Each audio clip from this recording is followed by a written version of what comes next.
Programme আছে। তো দেখো এই দেখো স্লাইডে এতগুলো মাউন্ট তৈরি করতে হবে এখন।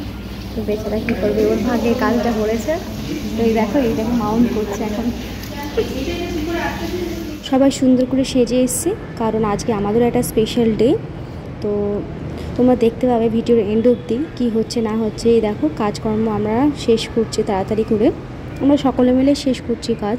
তারপর একটু চা ব্রেক তো হওয়াই যায়। তো এই দেখো চা খেয়ে নিয়েছি, চায়ের কালারটা কিন্তু দারুণ ছিল, কিন্তু ভিডিওতে অনেক খারাপ লাগছে। তো এই দেখো চা বিস্কিট খেয়ে নিলাম।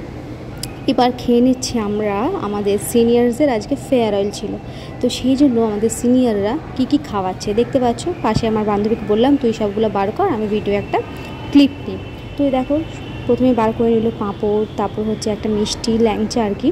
তারপরেই দেখো এটা হচ্ছে তোমার চাটনি, আমের চাটনি। তারপরেই দেখো জিভে তো জল চলে আসছে আমার এখনও।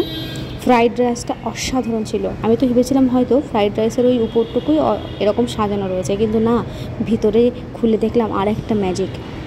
তো আনএক্সপেক্টেড ছিল। দেখতে পাচ্ছ কত সুন্দর করে ফ্রাইড রাইস, একদম সবজিতে পুরো ঠাসা, আর কাজু কিশমিশও দারুণ ছিল। আর এই দেখো হচ্ছে চিকেন কষা। চিকেন কষাটা কিন্তু কি বলবো, টেস্ট কিন্তু একটা আলাদা রকমই ছিল। তো এই দেখো আমি কিন্তু সব কিছু দেখিয়ে নিলাম, এবার কিন্তু আমি খেতে বসবো।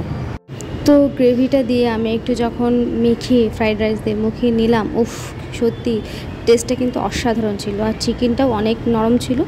তো এই দেখো সব আশা করছি ভালোই লাগলো খেতে। তো সিনিয়র্স থেকে একবার বলে দিই বিগ থ্যাংক ইউ। আর এই আমের চাটনিটা কিন্তু খুব একটা ছিল না, ভালো মডারেট ছিল। তো সব শেষে কোল্ড ড্রিঙ্কস দিয়ে শেষ করলাম। তারপরে একটু অনুষ্ঠান হলো, একটু প্রোগ্রাম হলো সিনিয়র্স থেকে একটু টাটা করার জন্য। তারপর গিফট দিয়েছিলাম আমরা এই ফটো ফ্রেম, তোমরা দেখতে পাচ্ছ। তারপর শেষ, আজকে ভিডিওটা এখানেই শেষ করছি। Tata, bye bye.